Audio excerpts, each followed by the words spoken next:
for the expert talk series under the Talent Search Program across Karnataka.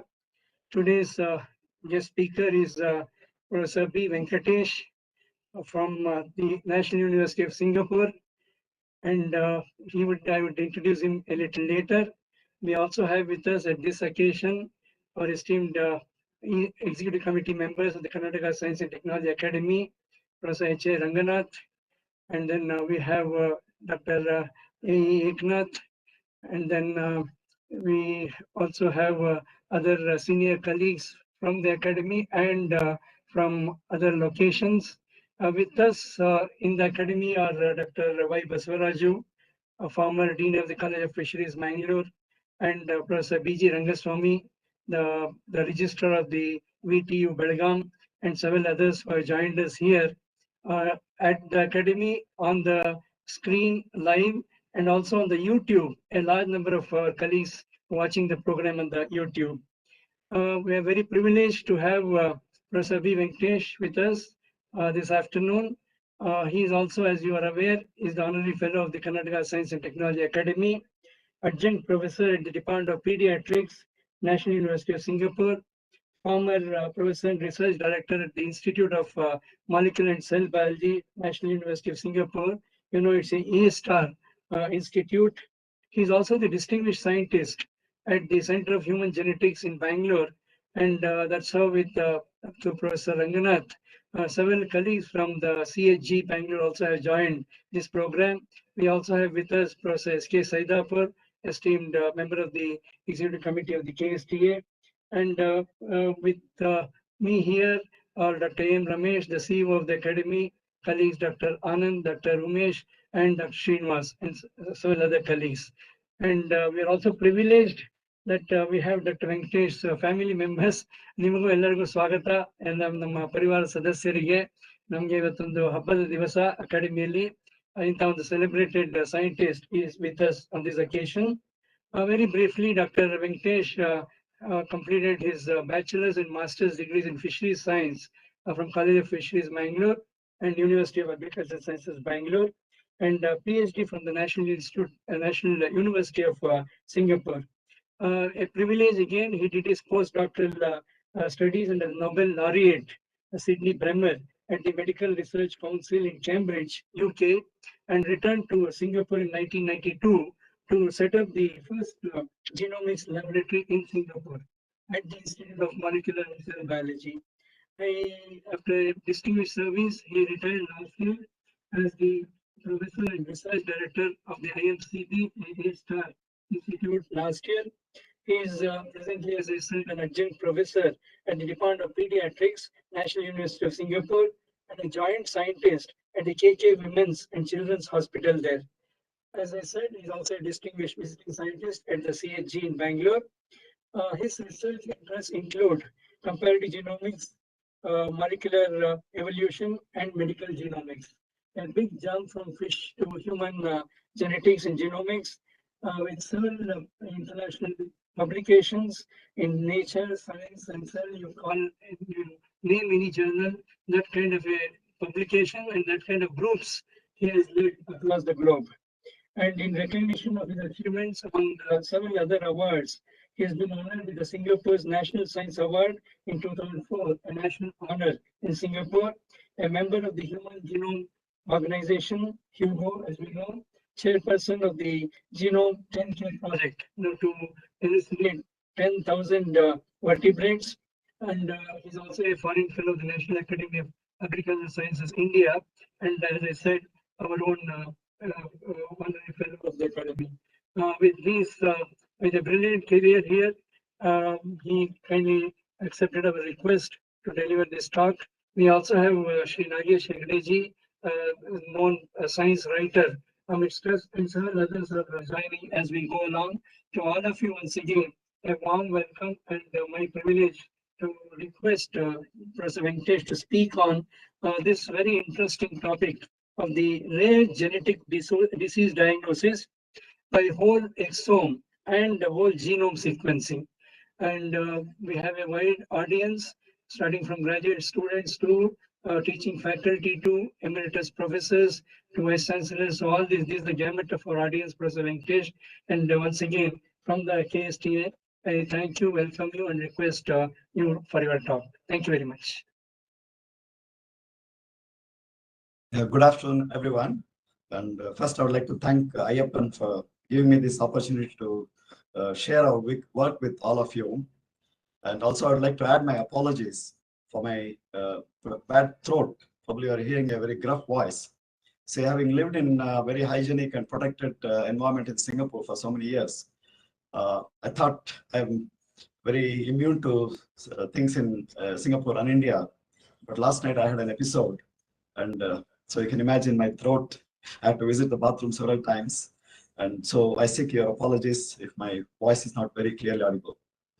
And thanks to Dr. Ayyappan again for a very generous introduction. And it's really nice of him to say so many nice things about me. And of course, we can also say a lot of things about him, but he has done a wonderful job at this KST after joining as chairman. So as usual, wherever he goes, he makes a difference, he makes a mark, and he has already shown his capabilities here. So it's a privilege for me to be sitting here and talking to all of you about our research. So today, my talk is based mainly on the sequencing and bioinformatics analysis work done in my lab.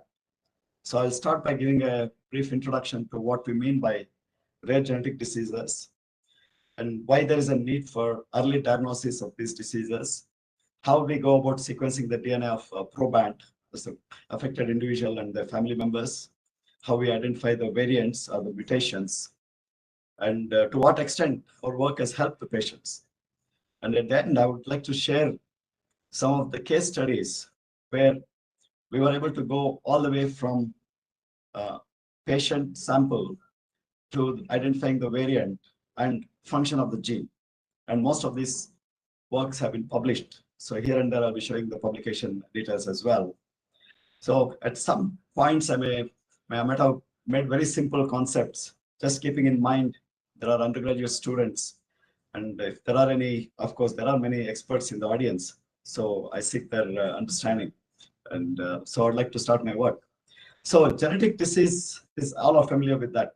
And there are common genetic diseases. If you speak of India, we have diseases like beta thalassemia, Duchenne muscular dystrophy, hemophilia, loss of hearing, and so on.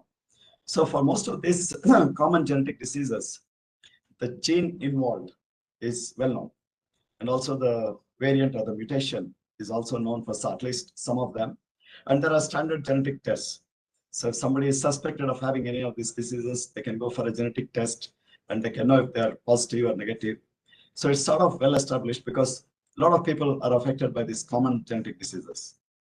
What I'm going to talk today is about rare genetic disease. Sorry.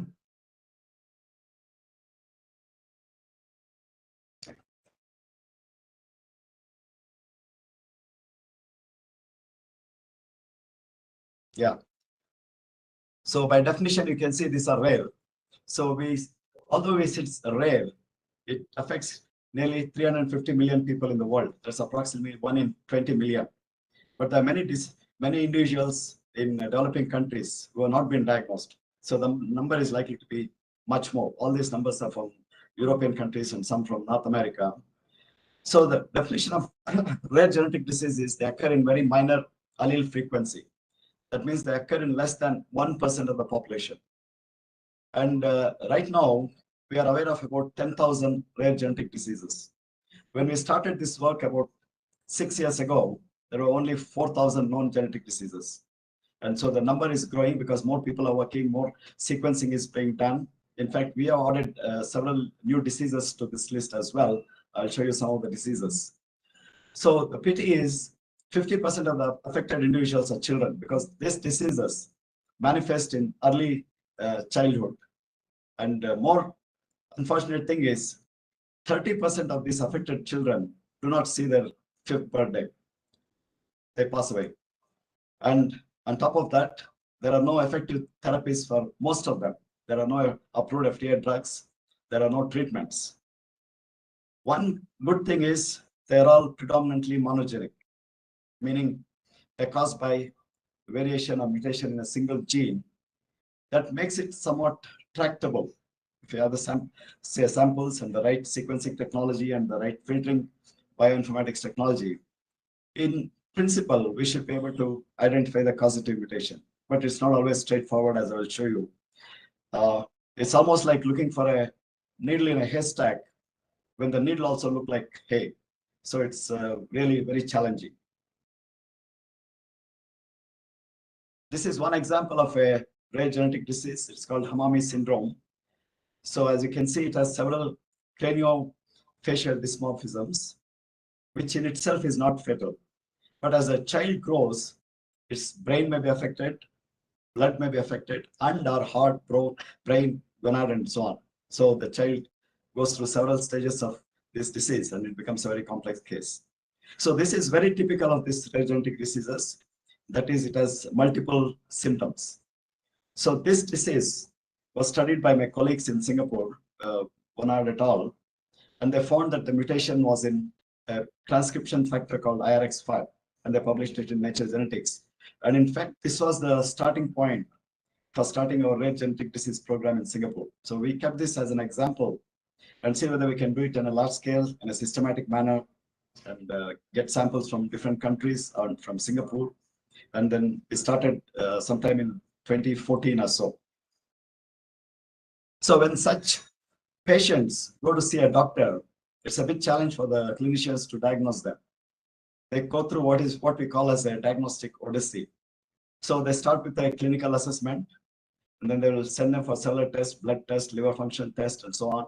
There could be imaging, brain scanning, and so on. And usually they fail to find the cause of the disease. And then they send them to multiple specialists. If there is liver malfunction, they send it to a liver expert. If there is bone deformity, they send to an orthopedic surgeon, and so on. So this takes a lot of time. And if there are any clinical geneticists in that hospital, so they make a guess what sort of genetic disease this could be, and they suggest some single gene tests. So these are well-established gene tests, and the patient goes through one test, and if it is negative, patient comes back to the clinician and they suggested another test. So this goes on for a long time. So this causes a lot of inconvenience to the patient, and also, of course, huge burden to the families as well as the healthcare system. So this is why we need an accurate and early diagnosis of these diseases. So genetic diagnosis, as compared to other type of diagnosis, actually gives a precise diagnosis. It is able to identify the root cause of the disease in most of the cases.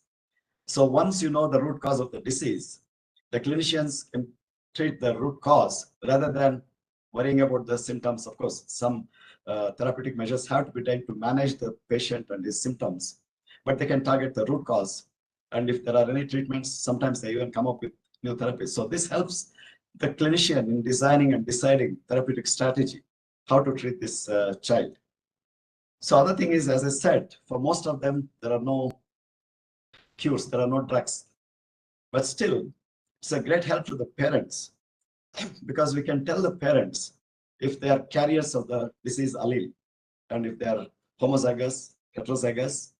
And more importantly, we can tell them that if they have another child, what are the chances of that child having the same disease? So this helps them to decide whether they should have a next child or not. So this is a great help to the patients. From scientists like me and geneticists, this gives an opportunity to understand the gene function. You know, human genome was sequenced in 2001. And of course, now we have the complete human genome just published last month in Science. But we do not know the function of nearly 30–40% of the human genes. And also for those genes, we know the function. They have multiple functions. They are all pleiotropic. So we might have understood one or two functions, but still there are many functions to be understood. So these probands, the patients, so I'm using the term proband. So they are like natural mutants. You know, nature has already created a mutant here, a variant. And it's for scientists to analyze them, do sort of forward genetics. So you can analyze the DNA, look for the mutation, and look what gene is associated with that, and make a guess what is known about the gene, what's known about the protein, and then launch a whole series of studies to study the function. Like you can knock it out in a cell line if it is a metabolic related gene, or if it is developmental, you can knock it out in mouse or in zebrafish, and so on. So this gives us a handle to study the function of human genes. And this was one of our interests actually when we entered into this field. And also many of these disease genes share the same network, whether it's rare disease or common diseases. They do, this is what has been realized, they do share a common network. So this gives us a handle to understand the other disease genes as well, and build up the whole pathway and understand the whole pathway from one node to the several branches. So this is a great advantage to the scientists. So this is why we'd like to carry out this genetic diagnosis. So what strategy we have been using for this? Probably you all heard of GWAS, genome-wide association studies. So these are applied for common diseases like diabetes, hypertension. So in this, they look for markers in a large number of affected individuals, could be 40,000, 50,000, and compare them with normal individuals, another 40, 50,000. So it's a very wide scale study. But in the end of the day, you don't get a candidate gene. You get a lot of candidate loci, and then a lot of further work has to be done to find the gene. Whereas here, fortunately for us, we don't have to analyze so many samples. So what we do is we just focus on the affected families, basically parents and the child. So we carry out either whole exome or whole genome sequencing.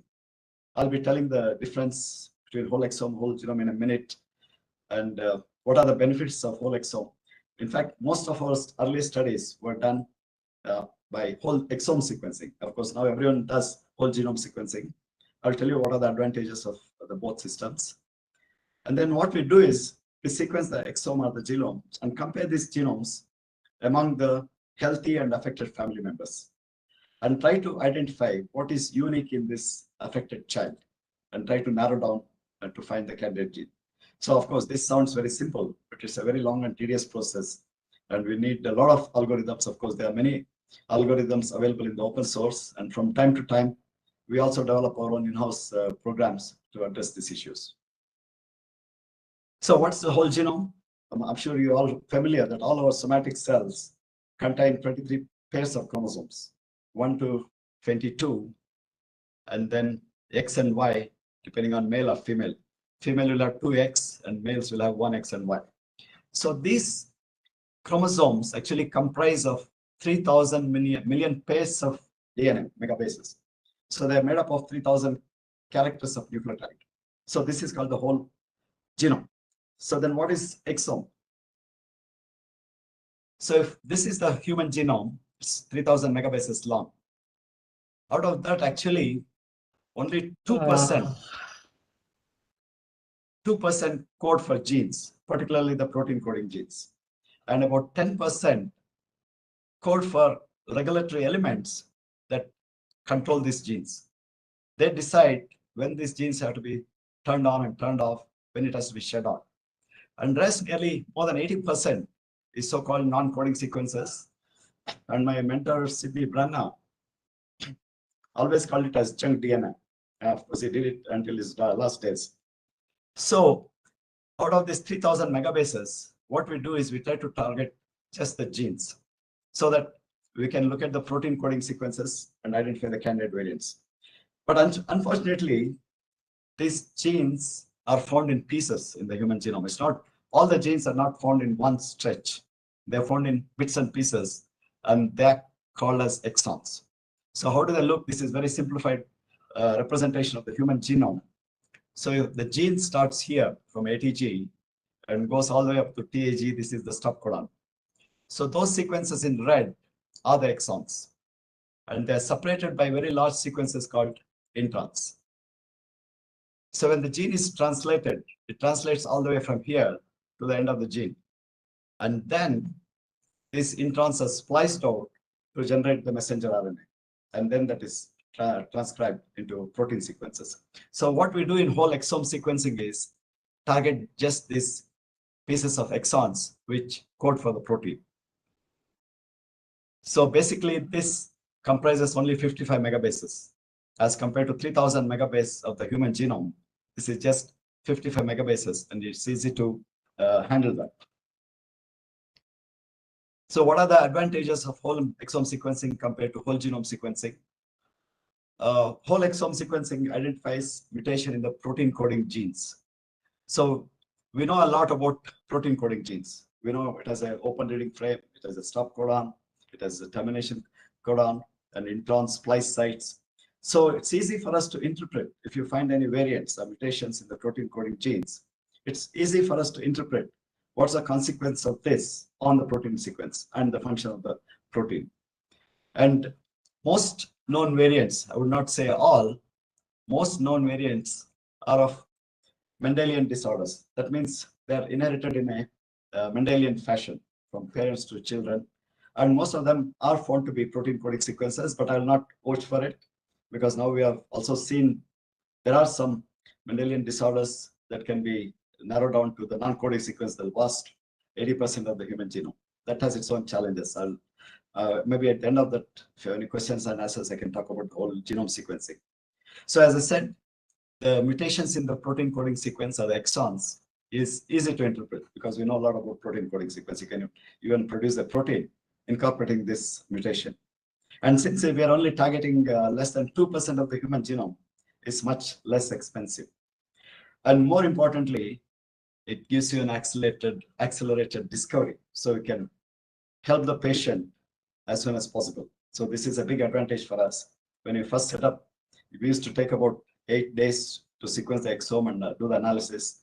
And then we narrowed it down to about 2 days. So within 2 days, if you're lucky, of course, we were able to identify the mutations and tell the clinicians, this gene has this mutation, and this is what is known about that gene or the protein. And that helps the clinician to help the patient. So what type of mutations do we see? This I put a very simple slide so that the non-experts can also understand what we mean by variants. So I'll be using the word variant and words variant and mutation interchangeably. We normally human genetics, we don't use the term mutation because it has a negative connotation. And not necessarily all the changes in the DNA has a negative effect on the protein or the gene. So we normally use the term variant. So the most common variant we find is single nucleotide polymorphism. In short, it is known as SNPs. So we look for SNPs. So this SNPs means just one base substitution. See in the wild type, there's a normal individual, there's a G here that is substituted with a T here in the another individual. So in fact, this is the most common type of variants we find in the human genome. If you compare any two human genome, even like two siblings, you will come across 3 to 5 millions of these SNPs. So not all SNPs have an adverse effect on the protein. So that's another challenge for us. When we find a SNP, we have to assess what's the impact of that SNP on the function of the protein. So another kind of variation we look for is deletion. That simply means deletion of some nucleotides. Like here, CAA has been deleted in this individual. So it could be a deletion of 3 bases, 10 bases, or the entire exon, and in fact, the entire gene can be deleted. So we look for this kind of variant. So here, it's somewhat easier to interpret the result because if there is a deletion of 4 bases in a protein coding sequence, you can see there's a frame shift. The downstream protein sequence is completely altered now. Then we also look for insertion. So here I've shown an example of a single nucleotide insertion in this sequence. And this insertion can be single nucleotide, multiple nucleotides, or large stretches of DNA can get inserted into the DNA. And these also very predictable effects on the function of the gene. And finally, copy number variation, we call it as CNV. So the importance of this was realized in the last like 15, 20 years to the work of Ivan Eichler. So here what happens is a region of the gene is copied and duplicated. Here I've just shown 5 nucleotides. So in fact, the whole exon can be duplicated and placed next to each other. Whole gene can be duplicated. So instead of 1 copy of the gene, we can have 2 copies of the gene. So you can imagine there is a dosage effect in this. Or long stretches of 1 to 5 megabases of DNA can be duplicated and present in multiple copies. And this has happened in the human genome. And in fact, many of these copy number variation have been attributed to many phenotypes and diseases as well. And more work is being done. And this is not easy to detect because when we sequence the exome and align it, so this reads will not align very well with the other reads. So there'll be a disparity. So we need to do careful manual curation to look for these variants. So what types of disease genotypes, meaning how do these kids inherit these diseases? As I said, in most of these cases, parents are not affected. They are healthy. They look apparently healthy. But a child is born with some rare genetic disease with multiple symptoms. So in this case, dad has a one affected allele. That means he has one copy of the gene. You should remember that we have two copies of all the genes and two copies of all the chromosomes. So one allele of the dad is affected. That means there's a mutation in one copy of his gene. And mom has affected another allele. So she has got one allele. So by chance, if the child inherits this allele and this allele from the parents, the child is affected. This is a typical case of autosomal recessive trait. That means you need two copies of this defective allele to express the disease. So single copy in parents causes no problem, but the child with two copies has a lot of problems. Second type of inheritance, parents have no affected allele at all. They're very normal and healthy. But a child is born with one affected allele, and that can lead to a disease. So this is called dominant inheritance. That means just one affected gene is enough to cause a lot of problem to the child. So we look for this kind of genotypes as well when we sequence the parents and the child's DNA. And then we have more complex things like compound heterozygous. So here there are two alleles of the gene. That's one of the allele has a mutation, and in mom, the other allele has a mutation in another place. So if the child inherits this allele and this allele, it can get the disease. This is called compound heterozygous. And in X-linked, it's a different challenge because men have only one copy of X. So mother has two copies of X. If one allele is affected in the X chromosome, she is normal. If that one copy comes to son has only one copy, he becomes homozygous and he gets affected. Or other way, the daughters. So dad has one affected allele because he has only one X chromosome, and mother has one affected allele out of the two X chromosomes. And if the child unfortunately inherits this allele and the dad's allele, it gets affected. So these are the different types how these diseases are inherited. So what kind of samples do we analyze? Typically it's trios. So in fact, more the number of family members, the better. So more affected individuals from a particular family and more unaffected individuals, that makes our search for the candidate variants easier. But always we can't get many samples from a family. So typically we look for trios, that's mother, father, and the child. Or sometimes we just get a single sample from the child. So clinicians send us saying that this child has a lot of symptoms, serious disease. Can you check and tell us? That's a big challenge because not always we are able to find candidates there, but we still make an attempt. And then two different individuals, they may have the same symptoms. So they may be in different places, they may not be related. So since they have the same phenotype or same symptoms, we assume that both of them have the same mutation or the variant. So we sequence these two individuals and compare. Anyway, this is also not a very easy thing to do, but we still have tried. And then the other way is we get only one parent DNA and then two children. One child is affected, one is not affected.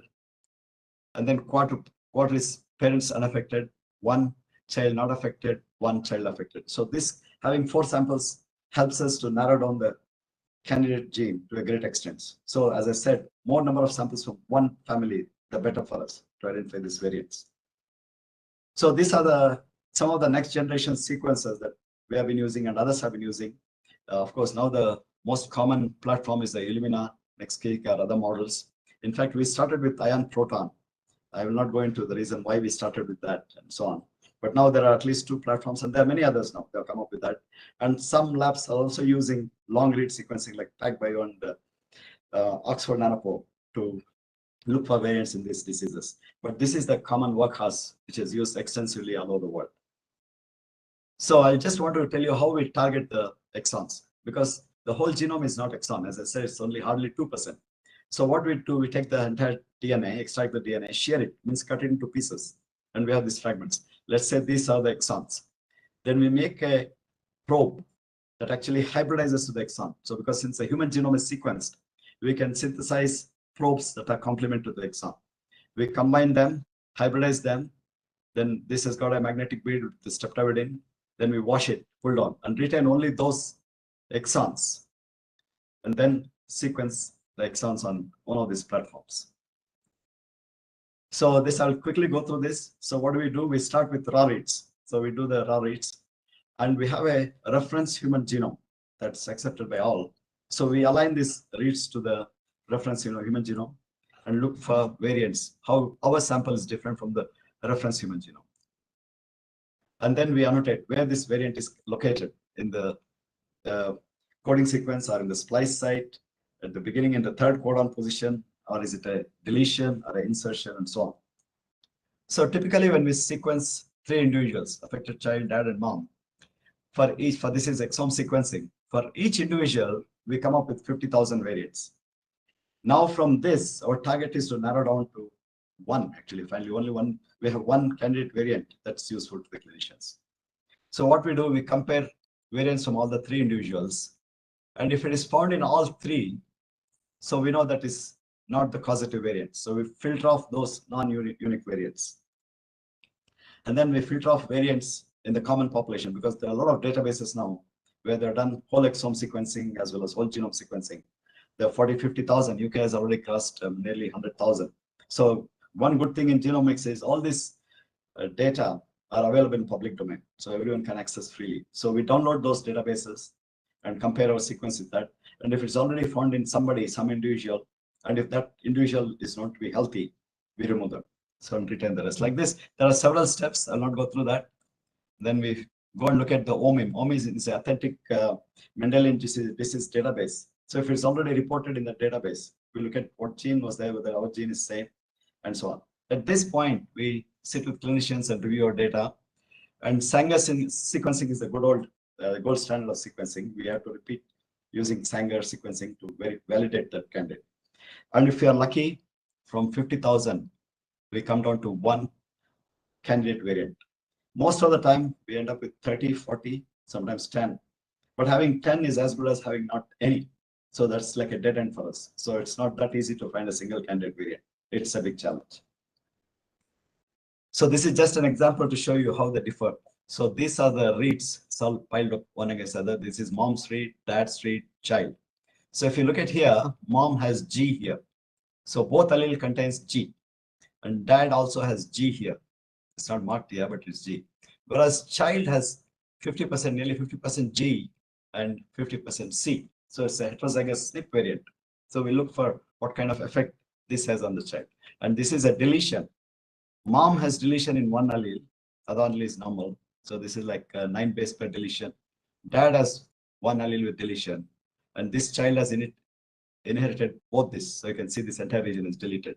So this has a high chance of affecting the function of that particular gene. This is just to show you how we look for them. So these are some of the diseases. I don't expect you to read this entire table. This I'm showing to just let you know, many of these diseases had no name. Usually it goes by the clinician who describes it first. For example, Gomez-Lopez-Hernandez syndrome, first described by Gomez in Spain and later by Lopez-Hernandez. So we call it as Gomez-Lopez-Hernandez syndrome. Sometimes we name it by the symptoms. So this child had short ribs and polydactyly. Polydactyly is having multiple digits or fingers and toes. So instead of 5, we have 7, 6, and so on. So it goes by the symptoms. So they don't have standard names. And in fact, we have named some of these diseases ourselves. And Joubert syndrome is a vast type of disease. It's not just one gene and one phenotype. There are several types of Joubert syndrome. And so each one is unique in this. So I just wanted to show you how we name them. Now I'll move on to presenting a case study of a proband or a child patient that we analyzed in Singapore. This was quite early in the stage when we started sequencing. And this was a 8-month-old baby. It's a baby girl. And she was in ICU since birth for 8 months. And she was diagnosed by the doctors, clinicians, as with having primary immunodeficiency and liver dysfunction. So you can imagine maintaining a child in an ICU for 8 months. It's of course a lot of inconvenience to the child and huge burden to the parents. Paying for a ICU for 8 months is not a simple thing. And even in Singapore, of course, we don't have a lot of government support there. So at this stage, the clinicians came to us and said, can you analyze the DNA and tell us what's happening to the child? So let me show you the clinical history of this child. So during this 8 month, every now and then she had infection. Here she had viral infection, bacterial, fungal, and so on. Within first 6 months, she had 2 severe episodes of pneumonia, and she required prolonged antimicrobial treatment and, of course, ventilation support. And at 4 months, she had a wide abscess in her left buttock, and that has to be excised out. So you can imagine how much trouble the child is going through. And this is when they came to us. So we took the DNA from the baby and its parents. So we sequenced both the parents' whole exome and child's whole exome and predict the variants. And we were lucky that we could narrow down to about 161, 5 homozygous, 6 compound, 150. But see, it's a huge number. It means nothing. You can't find. But we are lucky to narrow down all the way from this number to a single variant or a single candidate gene. And this gene, where this variant was located, was known to have an immune function. So that gave us a clue. Maybe this variant in that immune system gene is related to the problem of the child. So after 1 week, we gave our results to the clinicians. They were able to reach a genetic diagnosis. So what did we find in this child? So here, if you look at it, this is the sequence of the mom. This is dad. So at this position, there is T in red. That means both alleles are T in mom and at dad. But if you look at the child, there are 2 peaks there, one red and one blue. That means there are 2 alleles there. One T has changed to C. So she has just 1 copy of the gene is affected by C. And this C is located in a gene called NF-kappa B inhibitor. And this is involved in the immune system pathway. This actually binds to the NF-kappa B and retains in the cytoplasm. And I will not go into the technical details. So this T has changed to C at this position. And what happens is this change has actually affected the amino acid. So if you look at all these animals from human, mouse, pig, all the way to salmon, there is a leucine here, whereas this child has 1 proline. So if we look at this kind of conservation, so this is actually about 450 million years of evolution. And this gene has retained the leucine for 450 million years. Then our prediction is it must have an important function. And indeed it has. This is actually a phosphorylation site. It's located in the middle. So this single base change in the child in 1 copy of the allele created so much problem for the child.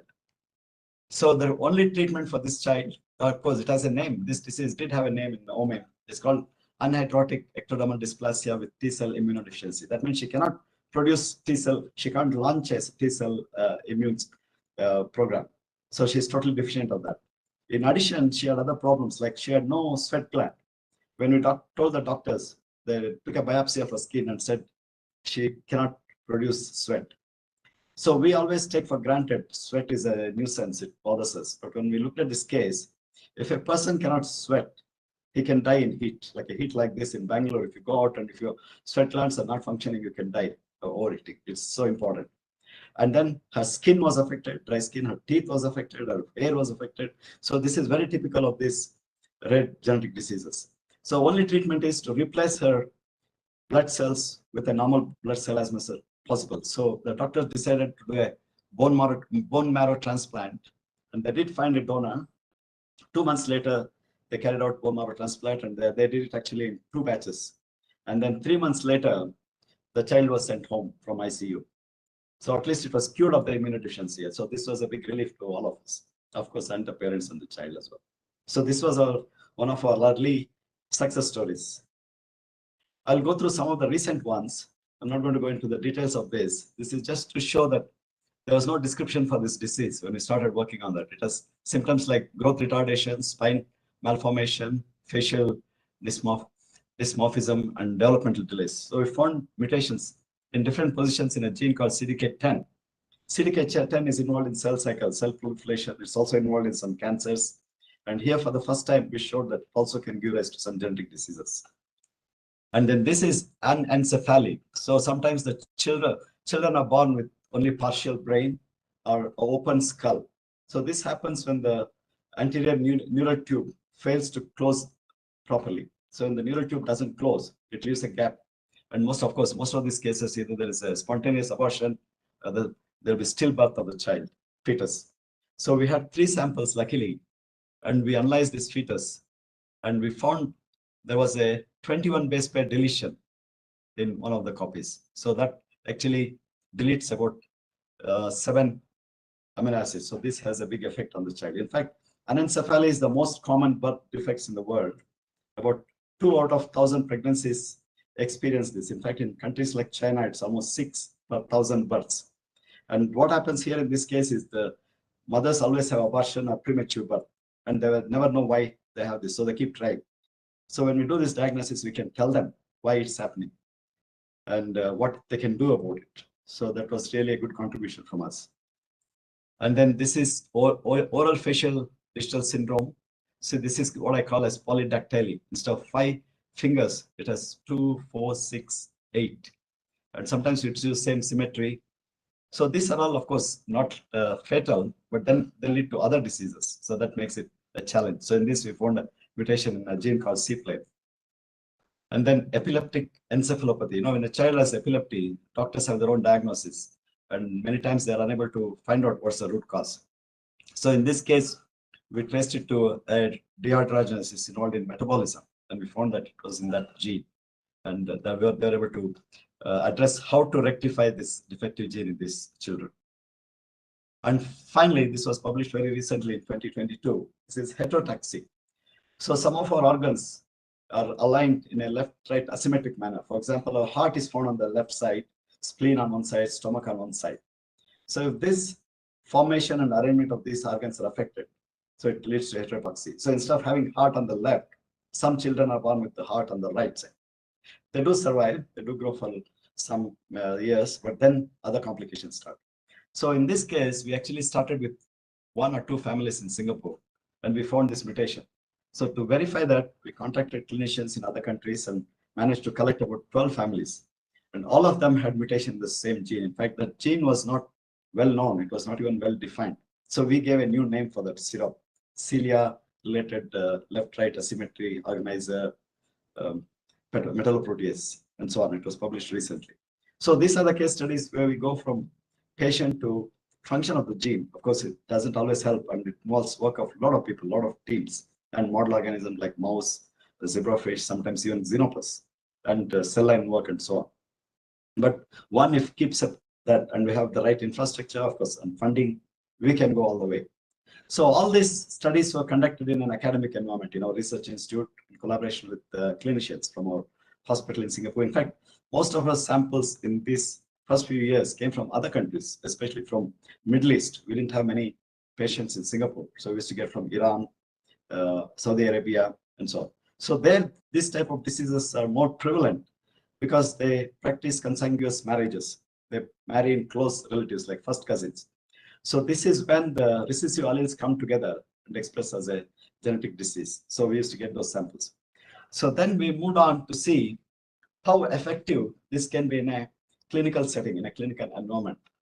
So we started a program called Singapore Undiagnosed Disease Program. And these are the 2 children's hospital, maternity hospital in Singapore, Dr. Soumya and Roger.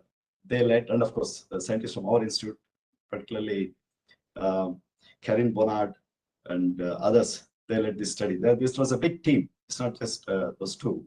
So here our objective was very simple. Can we improve the diagnostic yield of patients in an Asian setting, in a clinical setting? So we managed to analyze 196 probands, that is 196 patients who had suspected genetic disease. In this case, we did both whole-exome sequencing and whole-genome sequencing. And in 38% of the cases, we were able to diagnose the child. We were able to find out the mutation, the root cause of the diseases. Out of that, this is more important. This finding led to change in the treatment of 27% of the patients. So this was a really useful thing. And this is something that people in Karnataka can do, because now cost of sequencing has come down drastically. Whole-exome sequencing is only a few $100s. It's like doing an MRI. So you can make it as one of the routine tests and then have a good team. And India has no dearth of bioinformaticians, computer scientists. And we have good infrastructure, network, powerful servers, network connection.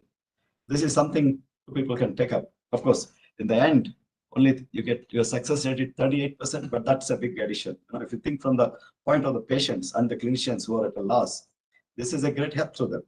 So these are the things we should do. And let me show you, these are all the diseases in which the diagnosis made a difference to the patients. So they got a better treatment or a management of disease. So with that, I would like to acknowledge there are a lot of people. If I list, I think I need 2 slides to write the names. So I'm just mentioning the institutions. IMCB is my institution. IMB is medical biology, our neighboring institute. So in fact, we started with them. And these are the 2 hospitals from where we are getting our samples. And finally, thank you all for your time and your patience. Thank you very much, Professor Venkatesh, for this scintillating talk on such a subject that concerns all of us. High science with a humane approach. Thank you very much from all of us. In the meantime, we have been joined by several others, including senior researchers like Dr. Kondareddy and Dr. Ramaya and others. Now, at this stage, the presentation is open for discussion. And our request our colleagues who are on screen to kindly make your remarks at this stage. Do I quit the screen, Yapan? Do I have to quit the screen? No, please stay with us. Okay. Please stay with us. Our Okay. colleagues will be. Yeah, it's open for discussion now. Okay. Let me see how many questions we can answer. Yeah. Professor Ranganath. Yeah. Thank you, Venkatesh. We started with the basics and finally touched upon the most recent output from your lab. Basically, I'm a Drosophila genetics. Okay. So, only thing is, when you do the exome sequencing, yeah, right? How do you pin down the exact? There are many exomes. There are many exons in a gene. How do you pin down the particular exon in that particular gene? You mean how do we capture the exon? Yeah. Yeah, because the exon sequence is known because the whole human genome has been sequenced. Yeah. And they also defined where are the exons, at least the known genes. Yeah. And then, so what we do is we make a probe which is complementary to the sequence of the exon. Oh. And we share the DNA to small bits and pieces, like 200 bases actually. We cut into very small pieces, and then add this probe. So the probe's complementary to the exon will go and bind that. And this probe has a streptavidin, which you can pull down using magnet or other things, and then wash off all the other non-exonic sequences. And then we release it from the probe and then sequence the exons. So from this, you can pick up the exact exon in the gene. Yes, we can get, because we know the sequences of the entire gene. Yeah, that's what. So that is the basic. Companies which make it. We don't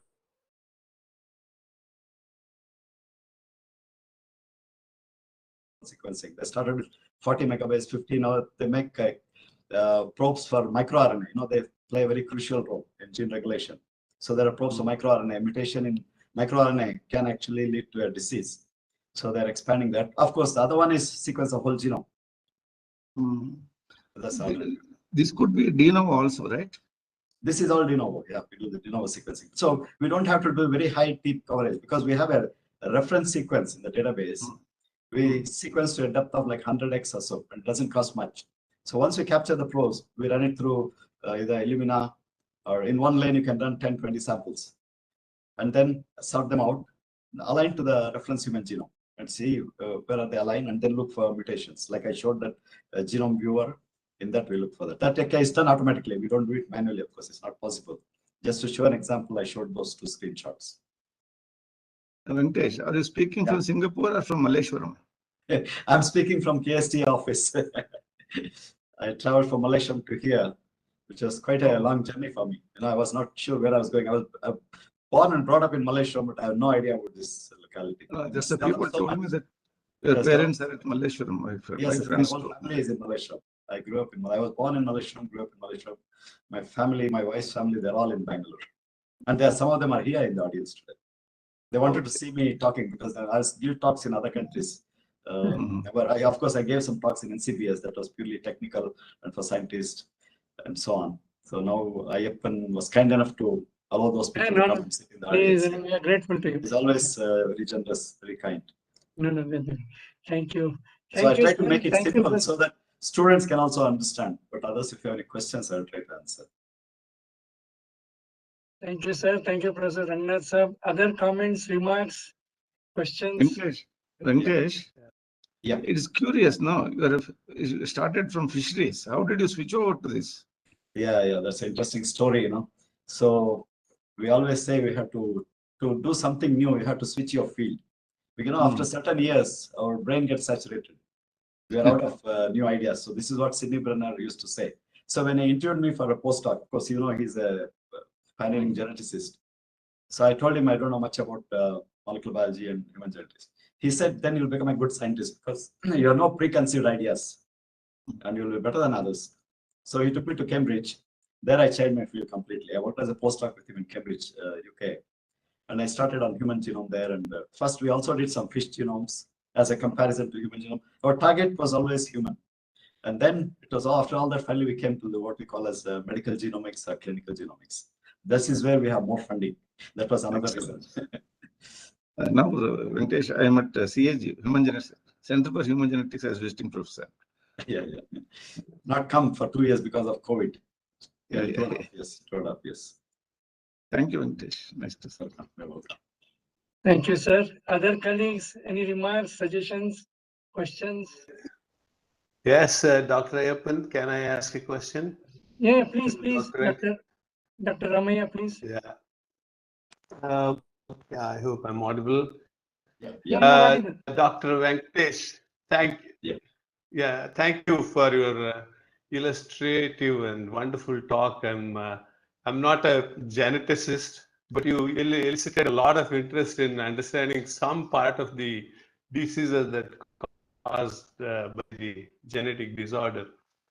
Sir, you gave a huge list of table with a lot of genetic diseases identified. Among them, one example of anencephaly is what you said is a deletion-based gene genetic disease. Are there some things that are more of this nature, is deletion-based diseases? Plus, what is, as you said, 38% is a possible curative happening. What is your opinion on the possibility of a large number of diseases being cured before the child is turning 5? I think we are still far away. First, let me answer your first question. So there are several other diseases where deletion has been attributed to the loss of function of the gene. And so deletion is easy to understand. You know, suppose there is a 4-base deletion that messes up the coding frame, right? Or 1-base deletion, there is a frame shift. So there are several diseases. Your second question was, how do we? Second question was, how do you kind of cure them as fast as possible? Because the child has only 5 years or less. Yeah, you're right. So some of the diseases can be cured. In fact, most of them cannot be cured, unfortunately. So, but with the technology developing, you know, so suppose we can't cure a child's disease, at least we can tell the parents, if they have another child, that child will have the same disease. So they can plan accordingly. Of course, in due course, I expect, so once we know this mutation, so in future, for example, the fetus can be tested for these mutations. Already there are panels of mutations being tested in US and Singapore. I'm sure India also doing. In the first month or second month, they have a doctor suggest a panel of tests, common tests. So like Down syndrome and others. So like this in future, we can also look for this kind of rare disease. It's easy because we can do it in a high throughput manner. And then we can decide whether the parents should go ahead with the pregnancy or they should terminate it. And if on how to manage the child's illness, may not be able to cure, how to manage, they will be well prepared for that. Okay, at least. So the one other thing that I had doubt was when I forgot to write the complete CNV. That is, would that deletion of a certain fraction of the inserted moiety, could it correct back to wild type? Is there such kind of gene therapies possible? So you can actually delete that, but if it is like the example I showed was like, I think I showed a 4-base copy. But Yes, in 5 base reality, copy. 5 base. In reality, in human genome, we have large stretches of genes duplicated. In fact, the multiple genes, one stretch of 1 megabase is duplicated several times. And this has been correlated with or even normal phenotypes and some of the diseases. And this is going to be a big area now. Yeah, people ignored this because it was not possible to find the copy number variation using the old sequencing technology. Now we have this long read sequencing that you can define and tell how many copies of the particular region is there in the human gene. Okay. So thank you for this talk, and I wanted to see you on the screen at least because it has been 50 years back, I think we saw each other. Oh, and I always remember you were sitting in front of the library, new building, and then, with us extremely intelligent look, looking at the people passing through. Looks can be deceptive. You don't go by the looks. So you are Ramaya from No. right? You're Ramaya from NIO. Yeah, I was. Oh, now NIO, correct. Yes. now I understand. I thought Nagappa was not very familiar. Yes. Okay. So Dr. Ramaya, please yes, put on yes, the my video. father's. Dr. Ramaya, please put on your video. We can see you. I'm sorry. We would like to Sorry, my video, Manish, is it possible to switch on the video? Yeah, in fact, I wanted to see you and also compliment and congratulate and also do a lot of praise of Dr. Ayyappan as well for the reason that he brought so much of respect for fisheries. Thank you. And Thank you, Dr. Ramaya. I mean, I'm sorry. Science in general. I know you don't like this. Thank you. I know you don't like Thank this you, Dr. Ramaya. reality statement. Thank you, Dr. Ramaya. Thanks for coming in. Thank you so much. Other comments? I know. I know. Thank you. Other We comments? can't connect. I'm sorry. Thank you both. Thank you. Thank you, Dr. Ramaya. Any other comments? Dr. Eknath, please. Yes, please. Can you hear me? Yes. Hello, sir. Very feeble. Can I speak? Dr. Eknath is speaking soon after that, please. Just a minute, Dr. Samdech. Sure. Can you hear me? It's very feeble voice. Can you come closer to the? Hello, Professor Venkatesh. Yeah. Okay. This is more a comment for the undergraduates who are here. Okay. In the science of genetics, from the moment this the structure, the double helix structure of DNA was discovered in 1953 to today, it's about 69 years only. And look at the strides and the contributions this science has made for the human welfare. This is something, and also I would like to point out to the youngsters here that this is a very exciting field. It's changing rapidly by the day, and there's a lot more to learn from here and also to contribute in the future. Within 69 years, we could, from the double helix structure to the whole genome sequencing, how far we have progressed, and also in terms of the diagnosis and treatment. And the success stories you pointed out is just impressive. The second question is, it's really a question, but it is more for my understanding. What is rare? How do you define rare? Yeah. So rare in our definition is it's found in less than 1% of the population. The allele frequency is less than 1%. That's a genetic definition actually. So it's not found in the entire population or scattered everywhere. So it's found in only some individuals. So that's called rare. So there's nothing to do with some event like a mutation taking place. No, these mutations are common ones, the SNPs, for example, happen all the time, deletions happen all the time. So in a way, they are predictable that this kind of diseases do occur, and then there is a chance of 1% chance that a particular person gets it.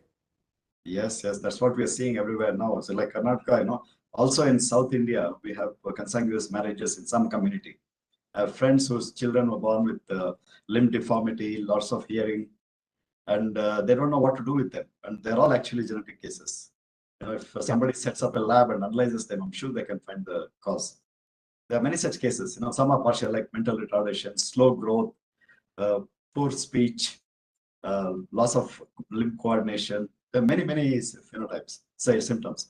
So it's very common actually in South India and also in UP and others. where there are large Muslim communities. They also practice marriage within close relatives. It's common in India, actually. So I think there is someone has to evaluate the whole thing and set up a system where these patients can go and get the DNA analyzed. It doesn't cost much, actually. It just come down so much. Just last question, if I may, the chairperson. Here, Please go on. there has been several benchmarks and landmark events in the science of genetics in the last 69 years. In your opinion, what will be the next? What is that we can expect from scientists like you? What kind of things which are going to, which is on the cards already, on the table? I would not include me in that list. Improving making people live longer and healthier. That's the next challenge. A lot of people are working on it. Longevity is a complex process. It's not just one gene or thing. But people are getting a handle on that. I'm sure you will see very soon. There are drugs, procedures. Of course, I don't favor drugs for extending the lifespan.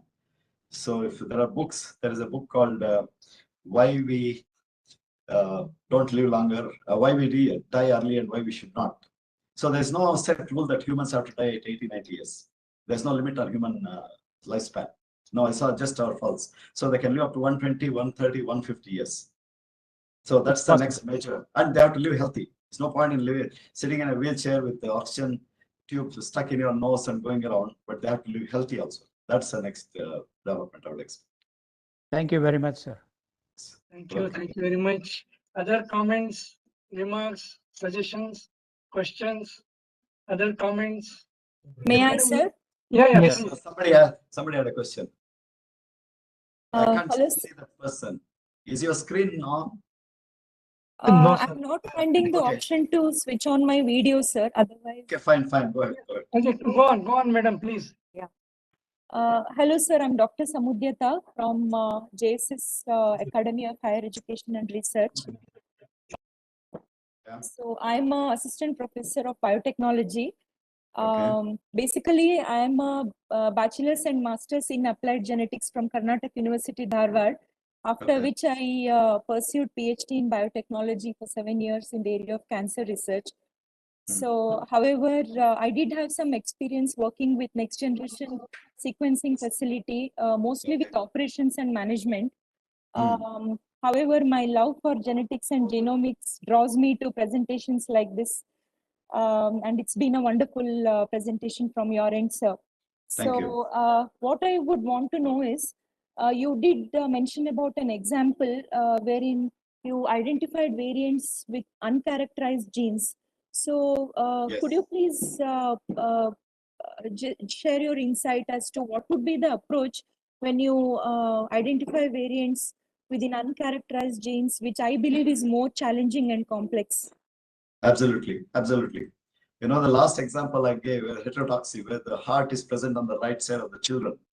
So that gene, when we identified, it was hardly defined. Nobody had sequenced that region. It was within small, short pieces.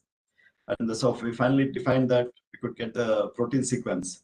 But it took us a long time to find the function of the gene. Almost 3 years by a team of 25, 30 scientists. So to do the work, mutate this gene in cell lines, mutate this gene in zebrafish. It's found in all genes. It's involved in left-right organizer. There's an organizer called LRO, and that has got cilia. So there are some animals ciliated, some are non-ciliated. And this has a function in ciliated left-right organizer. It takes a long time, but that's the only way. There's no shortcut to find functions of these undefined genes. And now if somebody else finds this gene and this mutation, they can immediately jump on it and say, yes, we know what this does. But it's a long and tedious process. And if you have a well-defined program with multiple teams working together and good infrastructure and funding, it can be done. Okay. Because you really cannot compare your data with the reference genome, and so I think that is where it becomes more complex. So yeah, we do compare. We compare with the reference genome. And if the gene is not well defined in the reference genome, you are at a loss. You don't know where it is, what's happening.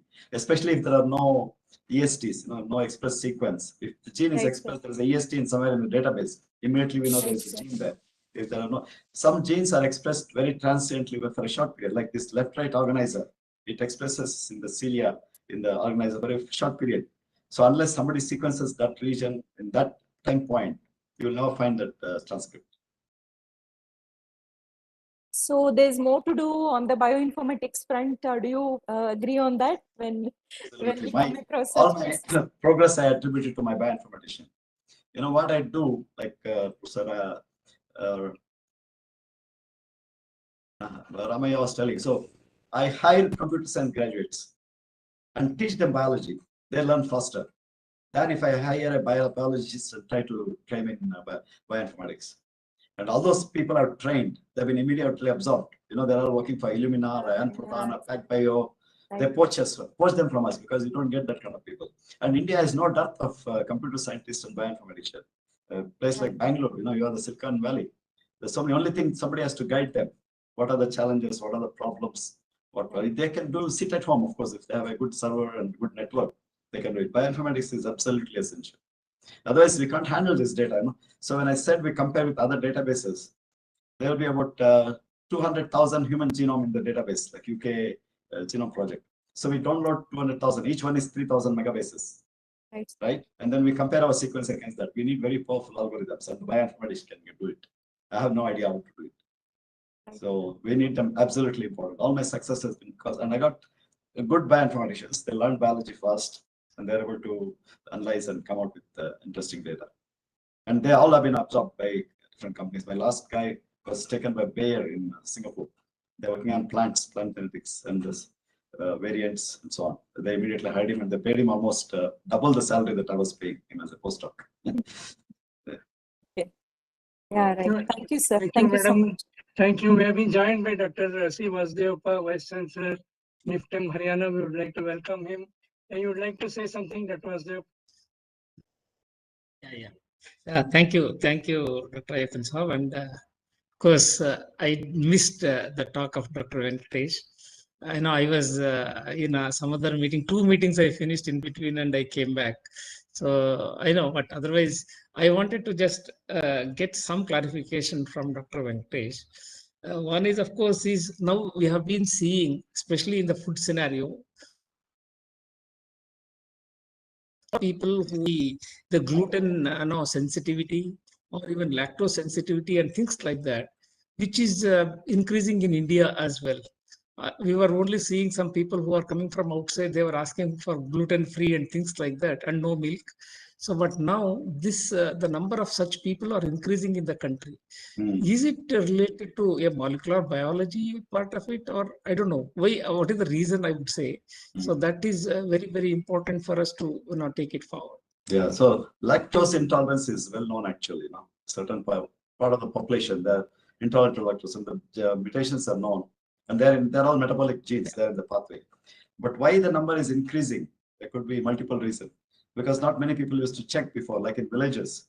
If somebody is lactose intolerant, the parents don't care. They give them goat milk or something else, or they don't get milk at all. They just eat ragi balls and survive. So nobody bothers. Now, since they have access to clinicians, hospitals, so more people get diagnosed. That's one reason why they're increasing.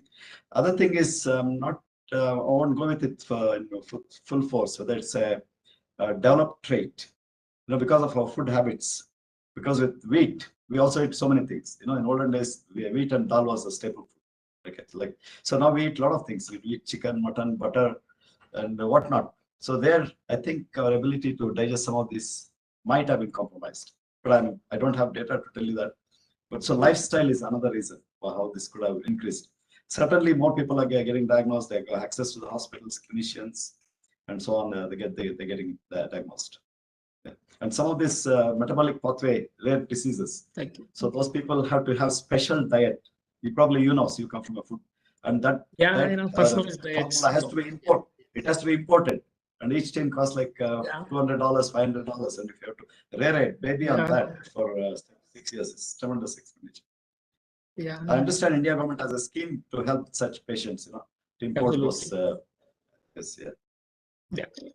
they are also one kind of. As you said rightly, the access to milk is now I think everybody can get milk, and at a very I mean say on par with water. So that's how I think the intake is increasing. And now we are experiencing or coming up with people who are allergic or who develop some sort of issue, health problems and things like that. That's where, in fact, a few cases we had here, in fact, even amongst our students. So we got it diagnosed, but unfortunately, I think still doctor says it is more a genetic. So is it genetic, or is it because of the food habits, or is it because of us? Lifestyle, we don't walk much, we don't exercise much. Too many things you'll acquire. Yeah. Yeah. Thank you, Dr. Vastevappa, for this query. We have some questions in the chat box, Dr. Venkatesh. We request you to take them. My colleague, Dr. Umesh, would you pose those questions? Yes, sir. Yes, sir. I have unmuted Ms. Tripti. They can ask directly on questions. ನಾನೊಂದು ಪ್ರಶ್ನೆ ಕೇಳ್ಬೋದಾ? Dr. Nagesh Hegde ಅವರೇ, ಇವಾಗ ನೀವು ಕೇಳ್ಬೋದು. Thank you, Professor. Thank you, Professor Ayappan. It was a very slick and smart presentation by Professor Venkatesh. Thank you, sir. I have a very common man's question. Yeah. How soon do you predict comparing man and lady, comparing their genome kundali, so that we can prevent such things? Yes, Janma sir. kundali ಗೊತ್ತಿದೆ ಎಲ್ಲರಿಗೂ. Genome kundali, how soon could it be accessible to people so that they can prevent such new or kind of a defective births? Yeah. So this I also, in fact, said much earlier. You know, our horoscope is written in our DNA. Yeah. The moment a child is conceived, his or her future is already fixed. Only thing we don't know how to interpret, because we didn't have the technology. So we have to look at the DNA. Of course, before a couple decides to marry, the DNA can be tested. So look for this kind of recessive mutations and see if they marry, whether the child will have that inherited that kind of mutation. So this is going to happen, and it won't take very long. In other countries, it is happening in a small scale. So people before marrying, they'll say, send my DNA for sequencing. And then there will be a bioinformatician who will compare the DNA and tell them these are the mutations you have. Why a lady has this, man has this, and if they come together, these are the diseases, chances. Some of them not 100%. So they can say this child has 60% chance that by this age, it can get disease. That's useful information. So for me, our DNA is our horoscope. So it's not decided by stars and planets. Thank you, Professor. Thank you. Hegde ಅವರೇ, thank you very much. With the chat box, Mr. Umesh? Yes, sir. Yes, sir. Some more question? Yeah. There is a question from the attendee. Which type of DNA which most likely to be mutated, sir? Is it A DNA, B DNA, or G DNA, sir? Yeah, I saw the question. So this is, nobody has compared, against each of them. The common DNA, ADNA is more common because they are the predominant type of DNA, right? So whereas ZDNA, BDNA, they are not that common. So as a result, most of the mutations we see in the normal DNA, which is the predominant type of DNA in our genome. Thank you, sir. And one more question is, can the mutated group of cells be replaced by stem cells so that they can be recovered from the rare genetic diseases? Yeah, this is a very good question. This is a very good question, I would say. So this is a possibility, and it can be done. And it has to be somatic. So like somebody has a liver malformation. So actually, for example, simple thing like insulin, because that's a very common disease. So you can implant the beta cell stem cells into the liver and make it produce insulin all the time without having to take injection. So it's very simple example. Like that for rare genetic diseases as well, like metabolic diseases. They can't digest certain kind of food or milk. So you can introduce the stem cells which have been programmed to produce these enzymes. So most of these metabolic genes produce enzymes. So they can produce on a continuous basis. We have to keep them alive. And they can complement the child's system. So child need not take that supplement. So there's a possibility, and people are working on this. It's a very good question. If you are a young person, I would say go and embark on a project like this. Join a lab who is working on this. Thank you. Thank you very much. I think these were a number of questions that had been raised by our audience. Was so excited by this talk. We would like to thank everybody, and profuse thanks to Professor Venkatesh for being with us. It's his busy schedule. Dr. Venkatesh, from all of us, ನಮ್ಮ ಹೃತ್ಪೂರ್ವಕ ನಮನಗಳು, ಕೃತಜ್ಞತೆಗಳು. And thank you. Namaskara.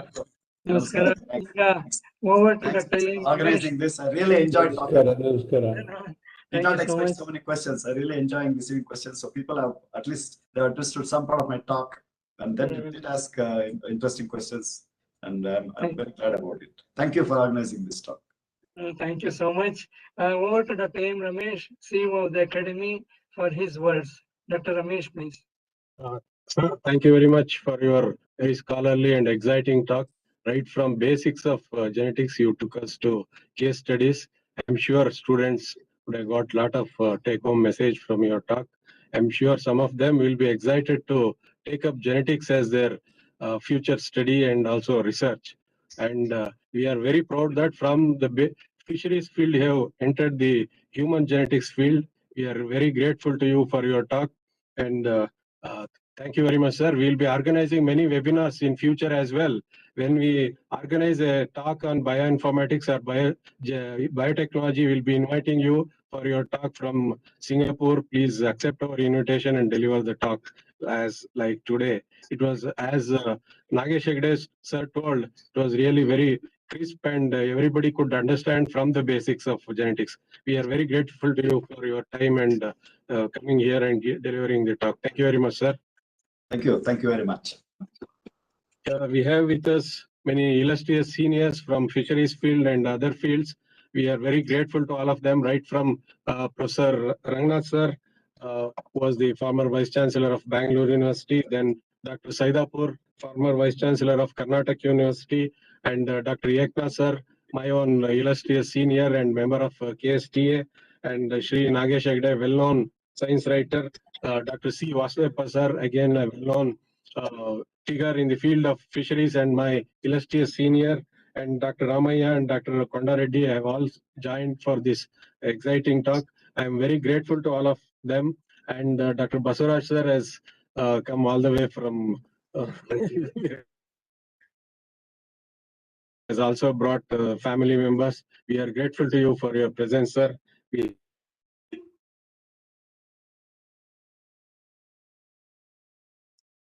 this talk, and I am thankful to all the Cisco, WebEx, and YouTube viewers who have joined for this talk. KST will be organizing many such exciting talks in future as well. I request all of you to join as well. Tomorrow again we have one more talk. I will be sending a flyer to all the viewers on YouTube and Cisco WebEx. I request all of you to join at 4 tomorrow. Thank you very much. Thank you. Thank you. Thank you very much.